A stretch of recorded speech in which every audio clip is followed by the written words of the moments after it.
कि इस प्रकार का कार्यक्रम का आयोजन आज से पहले मुझे नहीं लगता कि भी हुआ है। और इस कार्यक्रम में जिसका हमने नाम नारी को नमन,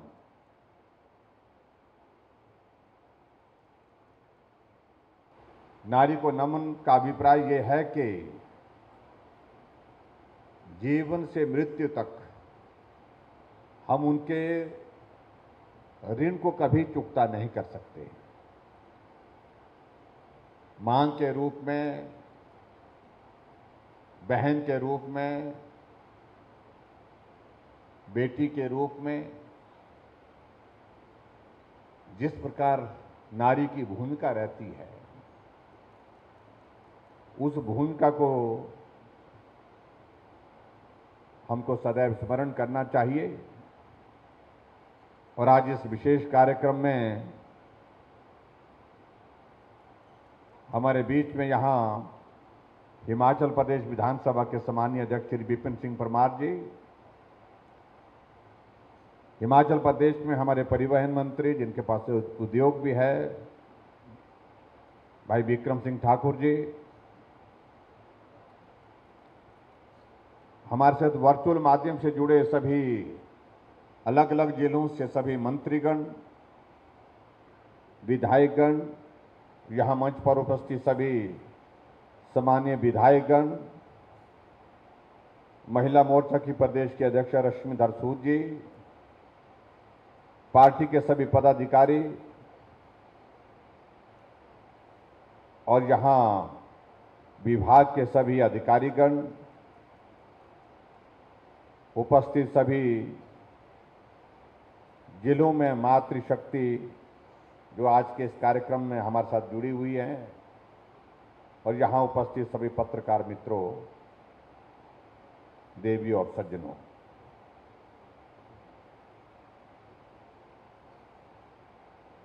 हमारे ये कहा जाता है कि जहां नारी की पूजा होती है वहां देवता निवास करते हैं, और हिमाचल देवभूमि है। जो कहा जाता है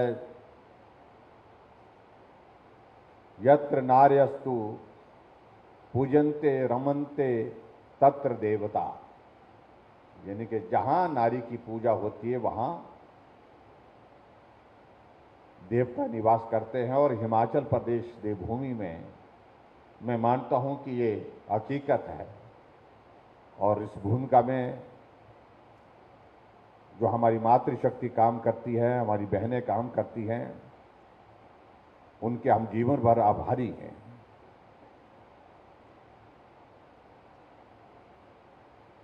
आज इस कार्यक्रम को विशेष तौर से एक आयोजन के रूप में हमने लिया है, और आयोजन के रूप में इसलिए लिया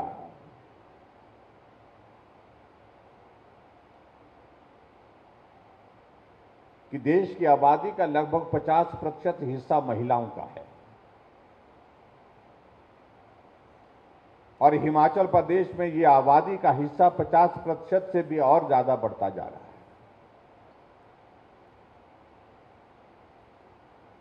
एक वक्त था जब महिलाओं को बाहर के कामकाज के बजाय घर के कामकाज में ज्यादा रखा जाता था, और इसलिए ये सोच उस वक्त ये रही होगी कि बाहर के कामकाज के लिए पुरुषों को जाना चाहिए और महिला घर में रहे, पर्दे में रहे, इस प्रकार की भावनाएं भी उस वक्त थी। महिला संघर्ष वाला काम नहीं कर सकती है, जिसमें ज्यादा परिश्रम करना पड़ता है, उस काम को नहीं कर सकती है, इस प्रकार की भी धारणा थी। और इस भाव के साथ महिलाओं का बाहर का काम कम होता था, और घर का, खेती का, घरेलू जो भी काम होते थे वो उनके जिम्मे होते थे। लेकिन जैसे जैसे समाज में परिवर्तन आया है, अब महिला सिर्फ घर के चारदीवारी का हिस्सा नहीं है, घर के कामकाज के लिए नहीं। आज हर क्षेत्र में महिला आगे बढ़ करके काम कर रही है, पुरुषों से कम नहीं, पुरुषों से ज्यादा काम कर रही है। महिलाओं को अधिकार देने की दृष्टि से लगातार केंद्र सरकार, प्रदेश सरकार प्रयत्नशील है।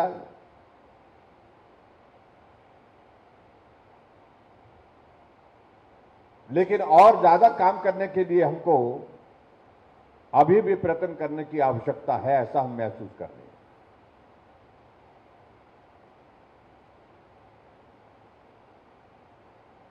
आज हम हर क्षेत्र में देखते हैं कि पुरुषों से महिलाएं आगे हैं। मैं कल ही देख रहा था, 10वीं का परिणाम निकला बोर्ड का, उसमें पहले नंबर पर भी बेटी, दूसरे नंबर पर भी बेटी, और बेटियां ही बेटियां ज्यादा। जो पहले 10 स्थान में, उनमें अधिकांश स्थानों पर जो है बेटियां उसमें आगे। और इसी प्रकार से जब +2 का रिजल्ट निकला तो उसमें भी लगभग दौर इसी प्रकार का था।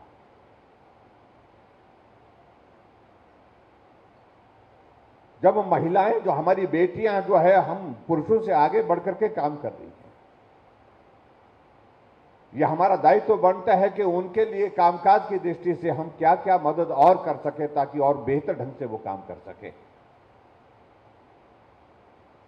और उस दृष्टि से हमने इस बात पर विचार किया कि बहुत सारी योजनाएं हिमाचल प्रदेश में हमारी सरकार ने महिलाओं के लिए समर्पित की हैं। लेकिन एक काम हमको और करना चाहिए, क्योंकि महिलाओं को अब आना जाना, बाहर भीतर, घर के काम से हट करके, बाजार का काम, घर के काम से हट करके प्राइवेट सेक्टर में नौकरी करने का काम, एक नहीं अनेक जगह उनको कामकाज में जाना पड़ता है। ऐसी परिस्थिति में उनके लिए आने जाने के लिए और बेहतर तरीका क्या निकाला जा सकता है, और उसमें हमने विचार करने के बाद निर्णय किया कि महिलाओं को आने जाने के लिए अगर हम किराए में बस में कमी करें तो कैसा रहेगा। जब विचार करने लगे तो स्वाभाविक रूप से इस बात को लेकर के थोड़ी कठिनाई आई,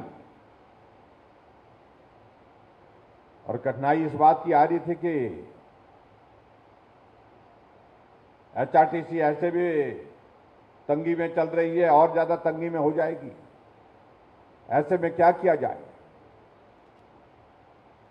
हमने एक बात को सुनिश्चित किया कि हिमाचल प्रदेश में जो हमारी HRTC की बसें चलती हैं, सिर्फ ये मुनाफे के लिए नहीं है। पैसा कमा लेंगे, और जगह से कमा लेंगे, आय के स्रोत हम और जगह से हम खड़ा कर सकते हैं, वहां से करने चाहिए। लेकिन हिमाचल प्रदेश में HRTC की बसों का, और HRTC बसों के साथ साथ में जो प्राइवेट सेक्टर में हमारी बसें चलती हैं, ट्रांसपोर्टेशन की बात अगर हम कहें, उसमें ग्रामीण क्षेत्रों में, दूर दराज के इलाके में, चाहे वो घाटे में चले, चाहे वो थोड़ा परेशानी में भी चले, लेकिन उसके बावजूद लोगों को सुविधा देने का लक्ष्य सबसे सर्वोपरि होता है। सबसे पहले बड़ा लक्ष्य हमारा यह है कि हम गांव के लोगों को सुविधा दे सकें। हम दूर दराज में लोग जो रह रहे हैं उनको हम सुविधा दे सकें। और उस दृष्टि से जब हमने इस बात पर विचार किया तो मालूम पड़ा कि लगभग 60 करोड़ से ज्यादा का खर्चा जो है सरकार को अतिरिक्त वहन करना पड़ेगा। हमारे कुछ साथी कहने लगे कि बहुत ज्यादा बोझ पड़ेगा, लेकिन मैंने कहा कि बोझ का विषय, इसको बोझ शब्द कहना ठीक नहीं। ये हमारा दायित्व है, ये हमारी जिम्मेवारी, इस जिम्मेवारी को निभाने के लिए हमको काम करना है। और हमने एक बात स्पष्ट कर दी कि जब महिला आबादी का 50% है और महिलाएं आज पुरुषों से कम नहीं, पुरुषों से ज्यादा कामकाज के लिए घर से बाहर निकलती हैं, ऐसी सूरत में उनका आने जाने का खर्चा कम कैसे हो। अभी बिलासपुर की एक बहन के साथ हमारी इंटरेक्शन करते करते बात हो रही थी। हमने कहा कितनी महिलाएं आपके परिवार में रहती है? बोलते हम 5-6 महिलाएं हैं। मैंने कहा आप लोगों का सबका जाना आना होता है, बाहर भीतर जाना होता है कामकाज के सिलसिले में? बोलते हमको लगभग जाना ही होता है, आना जाना ही रहता है। मैंने पूछा कि एक महीने में आपका कितना खर्चा हो जाता है? इस प्रकार का सबका परिवार का मिलाकर के कहा कि कम से कम 3,000-4,000 के करीब खर्चा होता है। अब आप कल्पना करिए, जहां 3,000-4,000 रुपए खर्चा एक महीने के अंदर सिर्फ आने जाने के लिए, कामकाज के लिए सिर्फ किराए के रूप में हो रहा है बसों में, उस परिवार का अगर उसका किराया अगर 4,000 से 2,000 आ जाता है तो कितनी बड़ी राहत उस परिवार को हो जाएगी।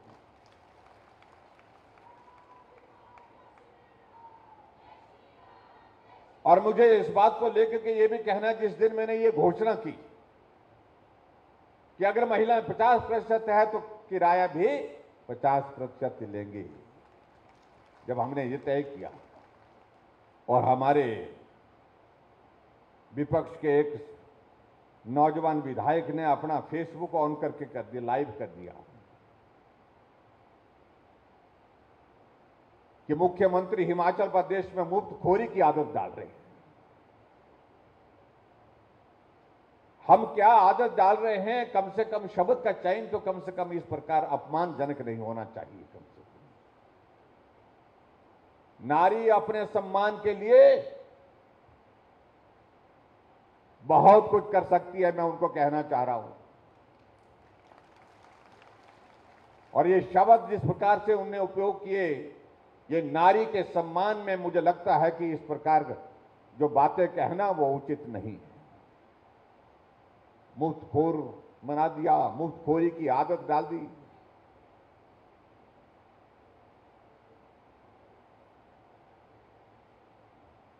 हमारा ध्येय बड़ा सीधा है और सरल है। आखिरकार बसों में ट्रैवल करने वाले कौन लोग होते हैं? जो अमीर आदमी होते हैं, उनके पास गाड़ी है, वो गाड़ियों में ही अपनी ही निजी गाड़ी में जाते हैं और अपनी ही निजी गाड़ियों में आते हैं। ये हकीकत है कि नहीं है? ये हकीकत है। अगर आज एचआरटीसी की बसों में, यार हिमाचल प्रदेश में ट्रांसपोर्ट की जो प्राइवेट बसों में अगर कोई ट्रैवल करते हैं, वो वर्ग ट्रैवल करता है जो अपनी गाड़ी अफोर्ड नहीं कर सकते हैं, जिनके पास अपनी गाड़ी है नहीं, अगर है तो अफोर्ड नहीं कर सकते हैं रोजाना उसमें जाना, इसलिए वो बसों में जाते हैं। अगर ऐसे वर्ग के लिए जो अफोर्ड नहीं कर सकते हैं, जो आर्थिक दृष्टि से उतने संपन्न नहीं है, काम के लिए जाना पड़ेगा, काम नहीं करेंगे तो परिवार का पालना मुश्किल, परिवार का संचालन करना मुश्किल। जब काम के लिए जाना पड़ेगा तो किराया उनका अगर हमने कम किया है, उनके लिए अगर मदद की है, तो मुझे लगता है कि ये मुफ्तखोर का शब्द जो है उनसे पूछना चाहिए, उन मित्रों से पूछना चाहिए, ये शब्द आपने जो लिया है ये आने वाले समय में बहुत महंगा आपको पड़ने वाला है। ये उनको संदेश देने की भी जरूरत है।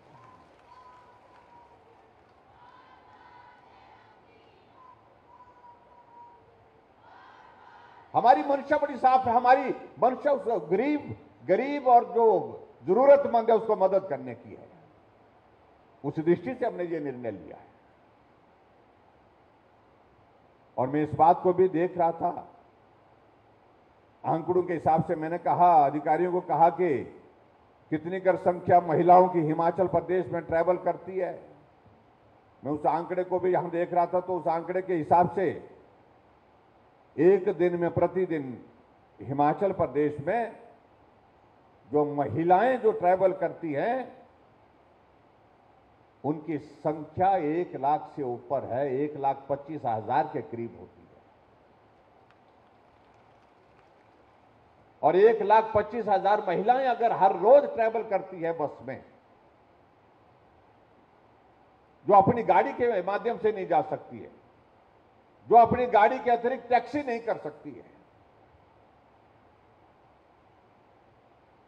जिनको आना भी बस में है, आना के साथ जाना भी बस में है, अगर उनके लिए अगर हम मदद की तो मैं समझता हूं कि हमने ये एक कार्य किया है जिसका जिक्र हमने यहां पर किया है, जिसका जो टैगलाइन दी गई है, नारी को नमन की भाव को हमने सही मायने में स्वीकार किया है, सम्मान दिया है और नारी के सम्मान के साथ साथ में उनको सशक्तिकरण की दिशा में आगे बढ़ाने का हमने प्रयत्न किया है।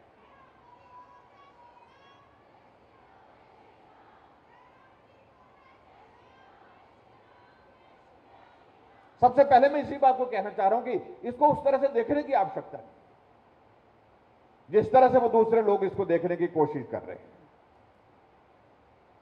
और ये भी मैं कहना चाह रहा हूं, जिस तरह से अपमानजनक टिप्पणियां उन लोगों ने नारी के सम्मान में, अब जो जिस तरह से उन बातें कही हैं जो सम्मान को ठेस पहुंचाती है, नारी के दिमाग में कोई एक बार कोई बात चढ़ जाए तो उसको दिमाग से निकालने में बहुत वक्त लगता है।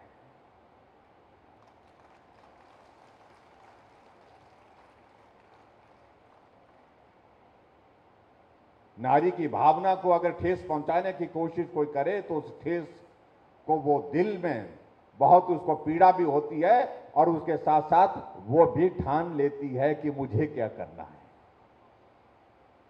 और ऐसे में अगर पूरे इस तरह से शब्दों का चयन करने के बाद जो भावनाओं को उन्हें ठेस पहुंचाई है नारी सम्मान को, तो निश्चित रूप से उनको आने वाले समय में कठिनाई का दौर भी सामना करना पड़ सकता है। और आज के इस दौर में हम इस बात को भी महसूस करते हैं कि जहां पहले करते थे ना कि जिस ओर जवानी चलती है उस ओर जमाना चलता है, यह भी बात ठीक है, लेकिन सही मायने में अब जिस ओर नारी चलती है उस ओर जमाना चलता है। और उसकी वजह मैं आपको बता रहा हूं, कोई भी समाज जो है 50% के सहयोग के बिना चल ही नहीं सकता है। ना घर चल सकता है,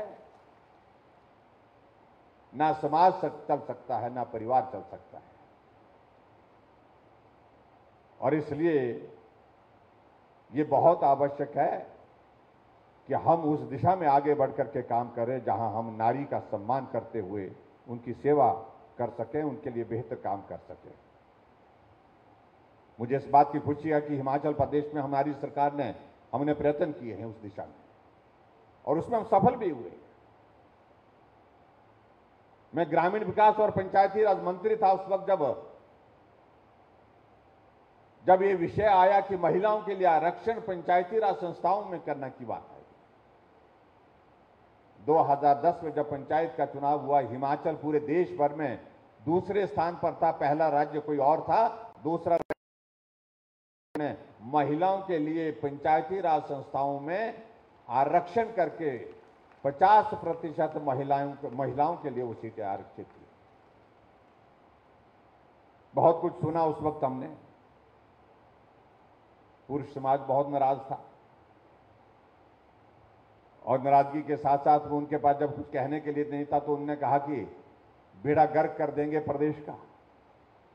हमने कहा वो कैसे, काम कैसे होगा बोलते हैं, यानी कि एक बहुत बड़ा प्रश्न खड़ा कर दिया कि काम कैसे होगा, ये काम उनके पास का है ही नहीं बोलते।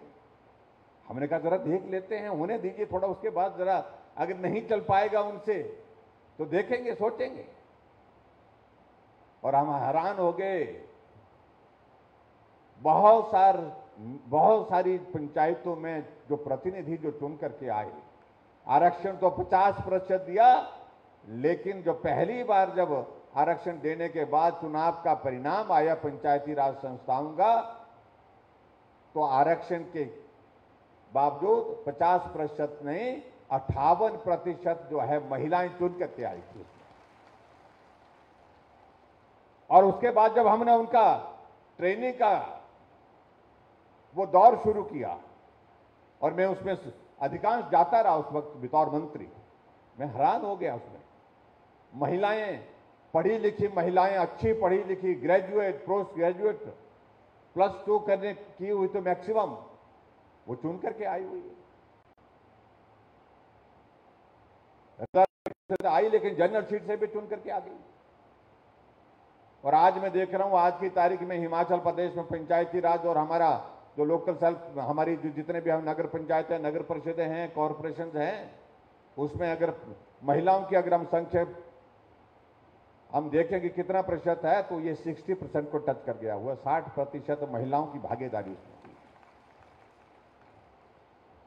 और वर्तमान सरकार में हमने तो इस बात को फोकस होकर के काम करने की कोशिश की। हिमाचल प्रदेश में अगर हमने शुरुआत की उस दृष्टि से, तो मैं एक बात जरूर कहना चाहूंगा, गृहिणी सुविधा योजना उस दृष्टि से एक बहुत महत्वपूर्ण योजना है, तो जो सिर्फ महिलाओं के लिए, महिलाओं के कहने पर और महिलाओं को मजबूत करने के लिए हमने हिमाचल प्रदेश में की। और गृहिणी का अभिप्राय मतलब क्या है? गृहिणी का मतलब क्या होता है? जिसका हर घर ऋणी है उसको गृहिणी कहते हैं। और वो घर ऋणी किसके लिए है? वो हमारी माताओं और बहनों के लिए है। तो ऐसे में हमने गृहिणी सुविधा योजना की शुरुआत हिमाचल प्रदेश में की। और जब उस योजना की शुरुआत की तो उस वक्त हमको कहा कि हमने पूछा था कि भी कितना कर इसमें खर्चा आएगा, कितने कर कनेक्शन देने पड़ेंगे। तो कहा कि लगभग 70-80 हजार, ज्यादा से ज्यादा 1 लाख तक जो है वो गृहिणी सुविधा योजना के अंतर्गत हमको वो देने होंगे। लेकिन जब हम देने लगे तो वो दौर आगे बढ़ता गया और बढ़ते बढ़ते यहां तक पहुंच गया जहां 1,38,000 हमको उज्ज्वला योजना के अंतर्गत गैस कनेक्शन मिले, वहां 3,32,000 गैस के कनेक्शन हमको गृहिणी सुविधा योजना के अंतर देने पड़े, क्योंकि हर घर में गैस पहुंचाने का हमारा लक्ष्य था। उस लक्ष्य को हमको हासिल करना था। और ये योजना पूरे देश भर में अनूठी योजना, अलग तरह की योजना, जो गरीब बेटी, गरीब हमारी बहन अपने घर में, गरीब मां अपने घर में गैस का चूल्हा कभी कल्पना नहीं कर सकती थी जीवन में कि मेरी रसोई में, टूटी फूटी रसोई में उसमें जो गैस का चूल्हा होगा, कभी सोचा नहीं था। आज उसके घर में भी गैस का चूल्हा है, गैस पर खाना बनता है, गैस पर चाय बनती है और जल्दी से खाना बना करके जो है लोगों को अपने परिवार के लिए वो मदद करती है। उसी तरह से आगे बढ़कर के हमने हिमाचल प्रदेश में एक और शुरुआत की। और वो शुरुआत की, हमने कहा जो बीपीएल परिवार की जो हमारी बेटियां हैं, उन बेटियों के लिए हमको अलग से सोचना चाहिए, उनकी मदद करनी चाहिए, क्योंकि बेटी के जीवन में बहुत बड़ा परिवर्तन होता है जब अपने मां बाप का घर छोड़ करके वो अपने ससुराल जाती है। अगर बेटी गरीब परिवार से है तो उसके मन में अलग अलग भाव होते हैं, मैं ये करना चाहती हूं, मैं वो करना चाहती थी, लेकिन मेरे पास पैसे नहीं है, मैं गरीब।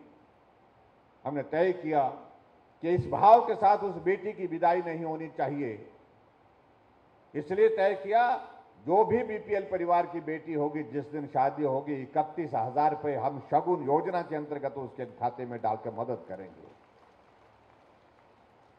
और मुझे इस बात की खुशी है कि ये योजना हमने लगभग 1 साल, 1.5 साल, 1 साल पहले शुरू की है। और इस योजना में 1 साल के अंदर ही हिमाचल प्रदेश में हम 5,000 से ज्यादा, और यानी कि 17 करोड़ रुपए हम इस पर खर्च कर चुके हैं। बहुत बड़ी मदद जो है उन बेटियों को हुई है जो बीपीएल परिवार की है। हिमाचल में जब सरकार बनी तो हमने पहली कैबिनेट की बैठक में निर्णय लिए थे, बुजुर्गों के लिए पेंशन का निर्णय हमने लिया था। और हिमाचल प्रदेश में एक बहुत ही दुखद घटना हुई थी, जिसके बारे में कई तरह की अलग से अलग अलग तरह की टिप्पणी हमको सुनने को मिलती है।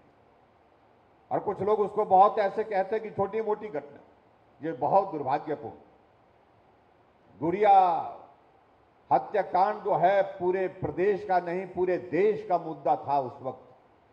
और जिस तरह की वो घटना घटित हुई थी, उस घटना को कभी भी हल्के में नहीं किया जा सकता है, नहीं लिया जा सकता है। और जब हमारी सरकार बनी, हमने सरकार बनने के बाद पहली कैबिनेट की बैठक में हमने तय किया, हम गुड़िया हेल्पलाइन हिमाचल प्रदेश में शुरू करेंगे। हमने गुड़िया हेल्पलाइन की शुरुआत की और उस गुड़िया हेल्पलाइन के माध्यम से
कम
यहां मुझे इस बात की भी खुशी है कि एचआरटीसी ने कुछ एक अच्छे इनिशिएटिव लिए। जो कर्मचारी हमारे एचआरटीसी में जिनकी दुखद मृत्यु होती है इन सर्विस, उनके परिवार वालों को तुरंत नौकरी देने का जो प्रावधान इन्होंने किया है, ये हमारे बाकी विभागों में अभी तक नहीं हुआ।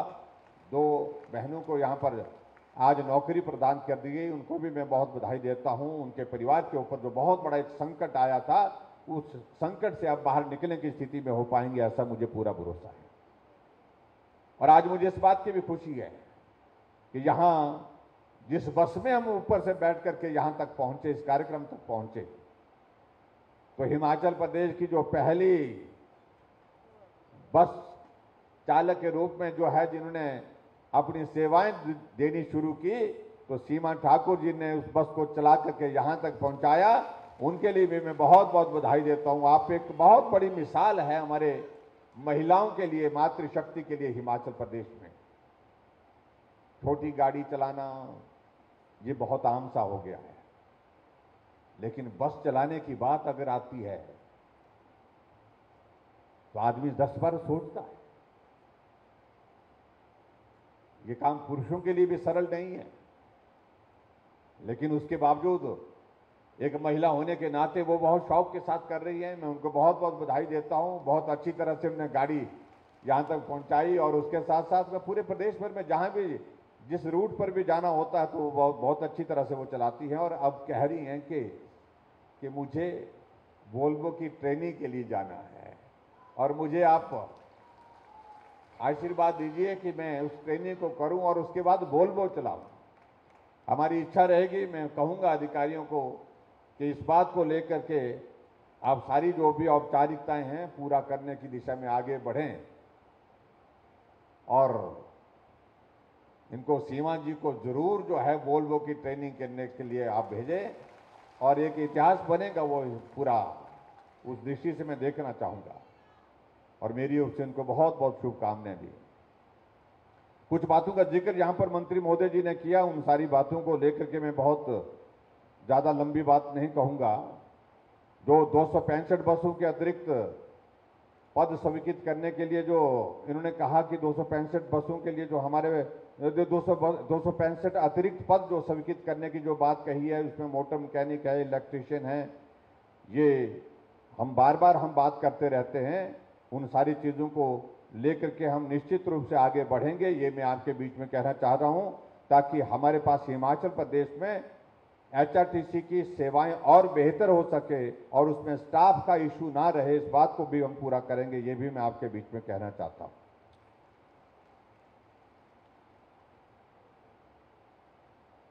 और इसके साथ साथ में एक और बात जो कही गई यहां पर, जो राइड विथ प्राइड, जो हमारी लाइट मोटर व्हीकल जो है वो हमारे टैक्सी के रूप में यहां पर शहरों में चलती हैं, उसमें इन्होंने कहा कि कुछ जगह चलनी शुरू हुई हैं, लेकिन हम चाह रहे हैं कि उसमें नंबर बढ़ाया जाए। पहले 10 कह रहे थे, लेकिन अब इनको लगा कि भाई इसमें महिलाओं को प्रोत्साहित करना चाहिए और प्रोत्साहित करना चाहिए आगे बढ़ने के लिए। तो इन्होंने कहा कि भाई नहीं 10 नहीं, इसमें 25 कर करिए। तो मैं ये आपके बीच में जरूर कहना चाहूंगा आज के इस कार्यक्रम में, जो 25 महिला चालक के पद हम स्वीकृत करेंगे और राइड विथ प्राइड के लिए उन बेटियों को, अपनी बहनों को जो है एक अवसर इस प्रकार का देंगे ताकि वो अपने जो है वो हुनर का भी इस्तेमाल कर सके और अपनी आजीविका के लिए भी रोजगार का एक माध्यम जुटा सके। जहां इन्होंने बात कही है जो एचआरटीसी के जो हमारे जितने भी हमारे जो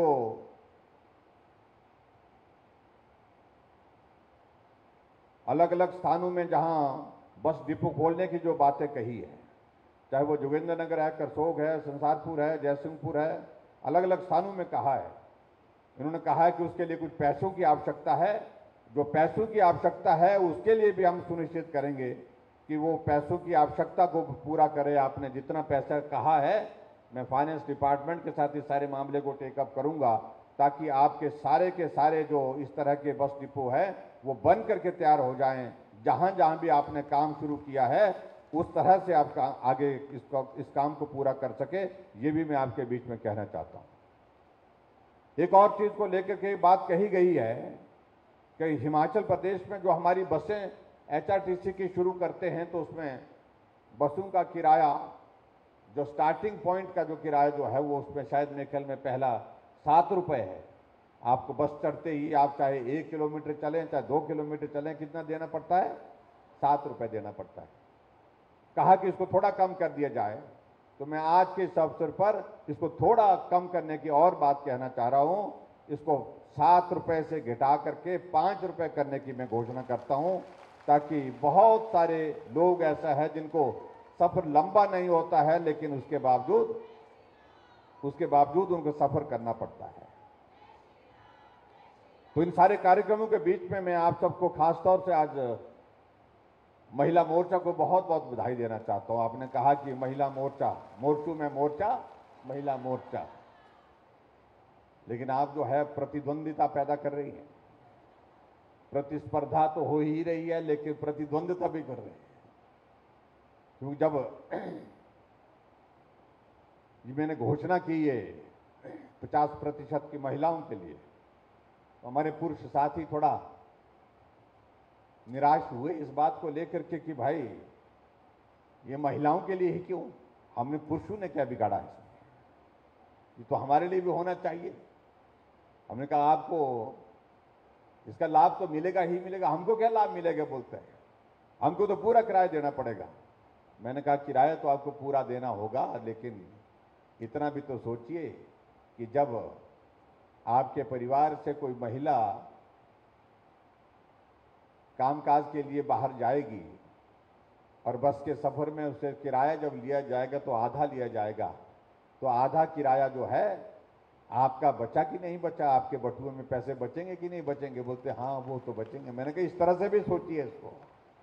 लेकिन जरूर है, मैं इतना जरूर मानता हूं कि खासतौर से इस निर्णय के लिए हम सब लोगों को समाज के बीच में जाना है। खासतौर से आपके जिम्मे एक काम रहेगा कि हर महिला तक ये जाना चाहिए, नारी को नमन का मतलब कि हमने आधा किराया आपका हिमाचल प्रदेश में कर दिया, और आधा किराया करने का भाव यह है कि जो किसी विवशता के कारण, मजबूरी के कारण निजी गाड़ियों में टूर नहीं कर सकते, टैक्सी में टूर नहीं कर सकते, जा नहीं सकते हैं, वो सिर्फ HRTC की बसों में जाते हैं, हिमाचल प्रदेश रोड ट्रांसपोर्ट की बसों में जाते हैं, चाहे वो प्राइवेट है चाहे वो गवर्नमेंट की है, तो उनको किराया देना पड़ता है। उनके लिए अगर हमने मदद की है, इस भाव को लोगों तक पहुंचाने के लिए, महिलाओं तक पहुंचाने के लिए आप सब काम करेंगे, ऐसा मुझे पूरा भरोसा है, पूरा विश्वास है। और निश्चित रूप से मैं आपके बीच में ये भी कहना चाह रहा हूं, आने वाले समय में जो परीक्षा के एक दौर हमारे समक्ष है,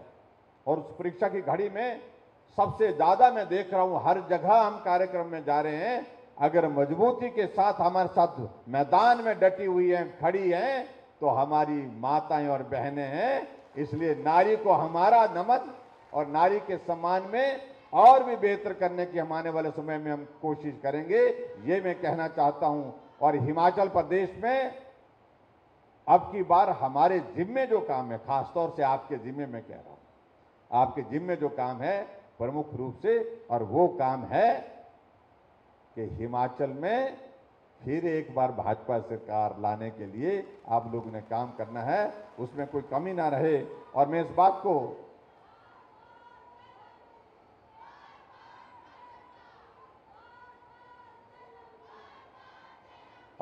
को दावे के साथ कह सकता हूं, जब महिलाएं ठान लेती हैं, तय कर लेती हैं, कोई ताकत रोक नहीं सकती। मैं कह सकता नहीं रोक सकती है, नहीं रोक सकती है।